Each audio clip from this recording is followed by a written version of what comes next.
ಮಹಾವೀರ ತೀರ್ಥಂಕರರ ಈ ಒಂದು ಜಯಂತಿಯನ್ನು ಭಾಳ ಯಶಸ್ವಿಯಾಗಿ ಆಚರಿಸ್ತಾರೆ.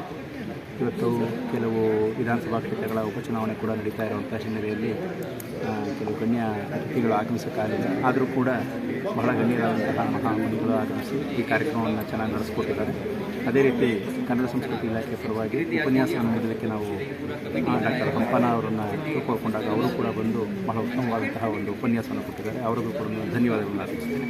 ಈಗಾಗಲೇ ಸರ್ಕಾರಕ್ಕೆ ಒಂದು ಒತ್ತಾಯ ಇದು ಅದು ನಮ್ಮ ವ್ಯಾಪ್ತಿಗೆ ಬರ್ತಕ್ಕಂಥದ್ದಲ್ಲ.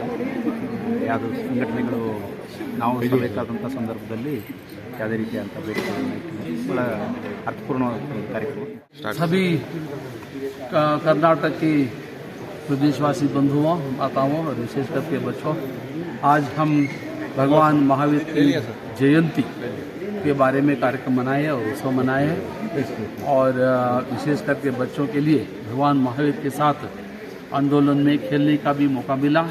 लेकिन कुल मिलाकर के बेंगलुरु जैसे राजधानी आज विज्ञान युग में हम सबसे आगे हैं, फिर भी धर्म सर्वोपरि है।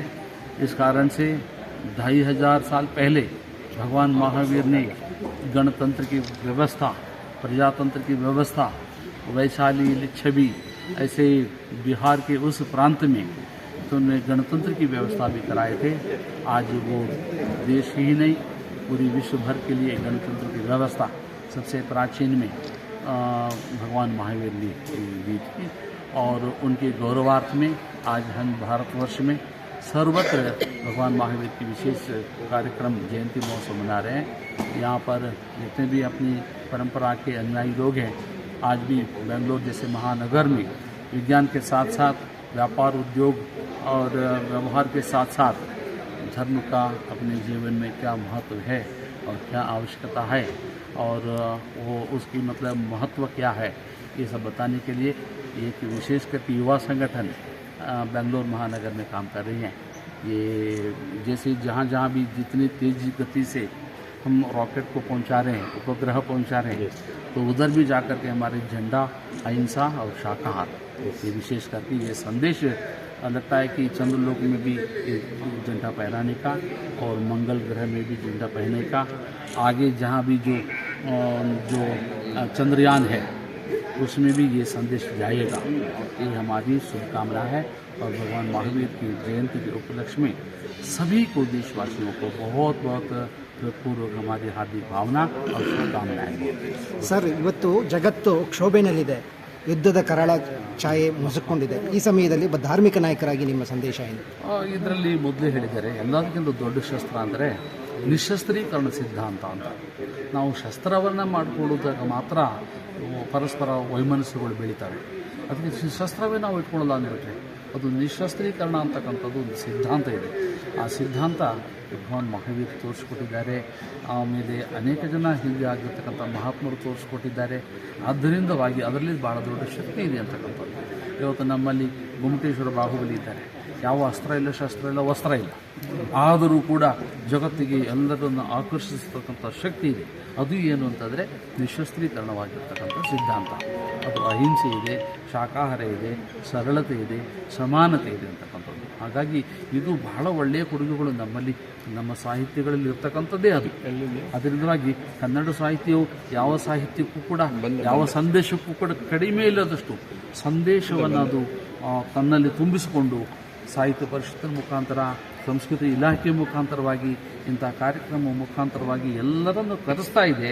ಅದರತ್ತ ಹೋಗ್ತಕ್ಕಂಥ ಭಾವನೆ ನಮ್ಮದಾಗಬೇಕು. ಆ ಸರಳತೆ ಬಂತು ಅಂತಂದರೆ ಇದಕ್ಕಿಂತ ಒಳ್ಳೆಯ ಸಿದ್ಧಾಂತ. आराम से रहे, सब जो भी प्राणी हैं, चाहे मनुष्य रहने दो चाहे प्राणी रहने दो, सबको साता हो, यही हमारी मनोकामना रहेगी कि हम हर एक का मनाते हैं। उनको मनाने का उद्देश्य यही होता है कि जैसे प्रभु के गुण होते हैं, जो व्यक्तित्व होता है, वो हर एक गुण हर व्यक्ति के अंदर आए, ताकि भीतर रहे हुए बुराइयों का अंत हो जाए और वहाँ से अच्छाई प्रकट हो। इसके अलावा एक बहुत सुंदर बात ये भी है कि सुखी रहे सब जीव जगत में, कोई कभी ना घबराए, वैर पाप अभिमान त्याग कर नित्य नए मंगल पाए। अगर सब लोग इस भावना को अपने अंदर ले लें तो कहीं ना लड़ाई नहीं होगी, कहीं झगड़े नहीं होंगे, कोई वार नहीं होगा। एक बार हमारे गुरुजी बिल क्लिंटन जब प्रेसिडेंट थे यूएस के, तो वहाँ पर उन्होंने प्रवचन दिया, तो उससे उतना प्रभावित हो गया। वो थैंक्स गिविंग डे होता है, तो उस दिन वो लोग टर्की हर घर में टर्की बनती है, टर्की एक बर्ड आता है, उसको खाते हैं लोग। वो इतने प्रभावित हो गए कि बोले कि इस साल ये जो टर्की है it will not go to the White House kitchen, it will go to Washington DC जो। ये होता है प्रभाव अहिंसा का। ನಾನು ಜೈನ್ ದಿನೇಶ್ ಕಿವೇಸ್ರ, ಪೂರ್ವಾಧ್ಯಕ್ಷ ಜೈನ್ ಯುವ ಸಂಘಟನೆ ಸಮಸ್ತ ಜೈನ್ ಸಮಾಜ ಬೆಂಗಳೂರು. ಇವತ್ತು 30ನೇ March 2026 we are celebrating Bhagwan Mahavir Jayanti, that is Bhagwan Mahavir ಜನ್ಮ ಕಲ್ಯಾಣಿಕ್ day 1 and day 2 tomorrow is also Bhagwan Mahavir Jayanti, which you are celebrating day 2 for 2 days. Entire central government is celebrating on 31st. We Karnataka are privileged to have Mahavir Jayanti celebrations for 2 days. Tomorrow, that is on 31st of March, the procession will begin from town hall at 8 a.m. with many deployeds, and mega procession will begin from town hall via Chikpet temple and Kilari Road, SBM circle, and will reach to Freedom Park and will begin a mass gathering over there with the pravachana of Guru Bhagavanta and Prasadi at 1:21 p.m. Evening we have Sayankalin Bhakti Sandhya, ಭಗವಾನ್ ಮಹಾವೀರ್ ಅವರ 27 ಭವ, ಅದು complete details ಅದು ಕೊಡ್ತಾರೆ, ಮತ್ತು ಸಾಂಸ್ಕೃತಿಕ ಕಾರ್ಯಕ್ರಮ ಇರುತ್ತೆ. ಸಮಸ್ತ ಜನತೆ, ಕರ್ನಾಟಕ ಜನತೆಗೆ ಒಂದು ರಿಕ್ವೆಸ್ಟು, ದಯವಿಟ್ಟು ಭಗವಾನ್ ಮಹಾವೀರ್ ಅವ್ರ ಸಂದೇಶ ಜಿಯೋ ಅವ್ರ ಜಿನೇದೋ. ನಮ್ಮ ಸುಮಾರು ಫ್ರೆಂಡ್ಸ್ ಎಲ್ಲ ಹೇಳಿದ್ದಾರೆ, ಇಡೀ ವಿಶ್ವದಲ್ಲಿ ಸುಮಾರು ಕಂಟ್ರೀಸಲ್ಲಿ ಯುದ್ಧ ನಡೀತಾ ಇದೆ.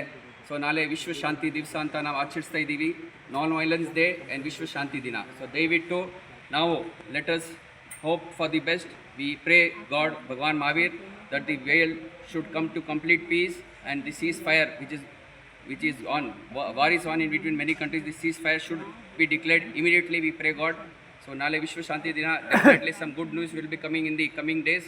So good luck, best wishes. Thanks to the media who covered all our greetings of Bhagwan Mahavir and preachings of Bhagwan Mahavir. Thank you one and all. Jai Jinendra, Jai Mahavir, Jai Karnataka and Jai Bharat. Bolo Bhagwan Mahavira Swami ki Jai.